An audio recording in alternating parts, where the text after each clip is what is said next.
ನಮಸ್ಕಾರ, ಇದು green life with Fareeza YouTube channel. ನಿಮ್ಮೆಲ್ಲರಿಗೂ ಇಂದು ನನ್ನ ಮನೆ ಅಂಗಳದ ಗಿಡಮರಗಳನ್ನು ಪರಿಚಯ ಮಾಡಿಕೊಡುತ್ತೇನೆ.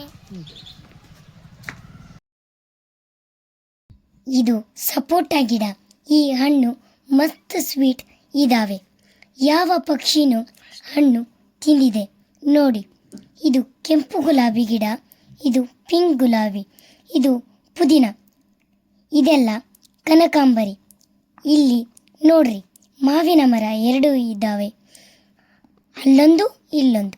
ಬರ್ರಿ, ಮಾವಿನಕಾಯಿ ಇಷ್ಟು ಚಂದ ಆಗಿದ್ದಾವೆ ನೋಡಿ. ನಿಮ್ಮ ಬಾಯಾಗ ನೀರು ಬಂತ? ಬಿಸಿಲು ಸ್ಟಾರ್ಟ್ ಆಯ್ತಲ್ಲ. ಪಕ್ಷಿಗಳಿಗೆ ಕುಡಿಯಾಕ ನೀರು ಇಟ್ಟೀನಿ. ಇಲ್ಲಿ ನೋಡಿ, ನಿಂಬೆ ಗಿಡ ಇಷ್ಟು ಕಾಯಿ ಆಗಿದ್ದಾವೆ. ಇದರ ಹೂವಿನ ಬಣ್ಣ ಬಿಳಿ. ಕಾಂಪಿಟೇಟಿವ್ ಎಕ್ಸಾಮ್ದಾಗ ಕೇಳಿತ್ತಾರ, ನೆನ್ಪಿಡ್ರಿ. ಮೆಕ್ಕೆಜೋಳ, ಬದನೆಕಾಯಿ ನೋಡ್ರಿ.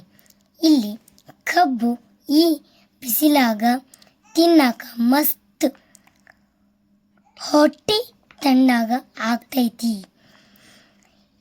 ಇನ್ನ ತೊಗರಿ ಗಿಡ,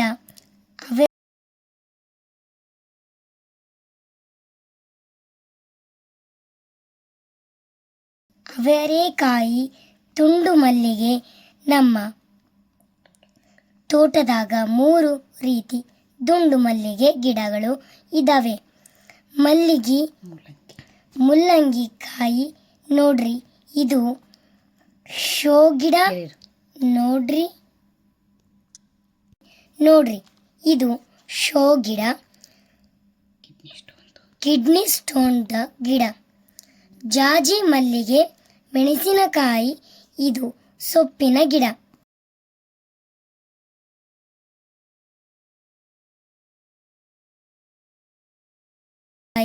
ಇದು ಸೊಪ್ಪಿನ ಗಿಡ.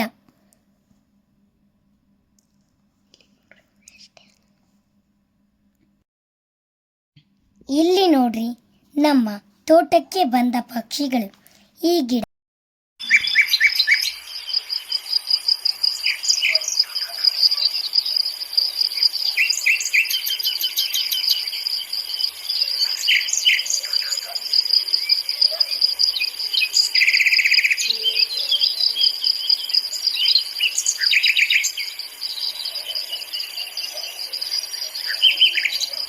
ಈ ಗಿಡ ಕತ್ತರಿಸಿದ್ರೂ ಅದರ ಬಡ್ಡಿ ಚಿಗುರುತ್ತದೆ ನೋಡಿ.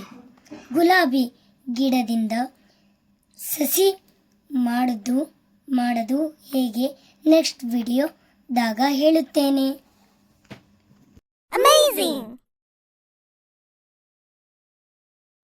ಮನೆ ಆ ಕಡೆನೂ ಗಿಡ ಇವೆ, ನೋಡಂಬರ್ರಿ. ಸೀತಾಫಲ್ 4 ಗಿಡ ಇದ್ದಾವೆ. ನೀಲದ ಮರ,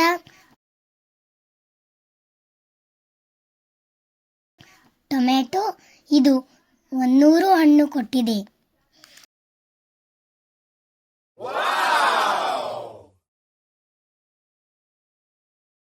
ಜಂಪಲ ಗಿಡ, ತೆಂಗಿನ ಮರ,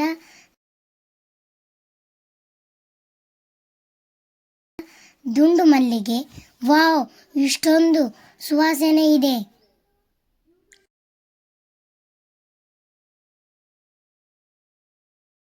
ಹಲಸಿನ ಮರ ನಮ್ಮ ಕಡೆಗೆ ಬೆಳೆಯೋದಿಲ್ಲ ಅಂತ ಪಪ್ಪ ಅಮ್ಮಿ ಹೇಳ್ತಿದ್ರು. ಹಣ್ಣು ತಿಂದು ಅದರ ಬೀಜ ಹಾಕಿ ಬೆಳೆಸಿರೋದು.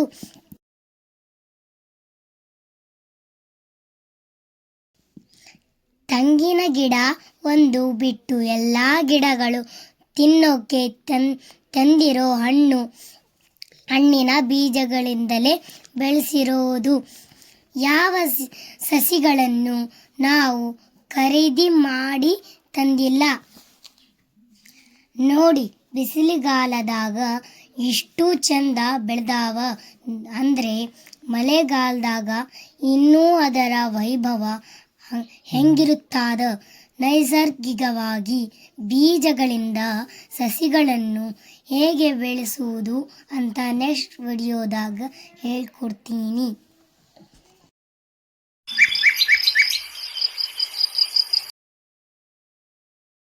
ನಿಮಗೆ ಈ ವಿಡಿಯೋ ಇಷ್ಟ ಆದರೆ ಲೈಕ್ ಮಾಡಿ, ಶೇರ್ ಮಾಡಿ ಮತ್ತು ಸಬ್ಸ್ಕ್ರೈಬ್ ಮಾಡಿ.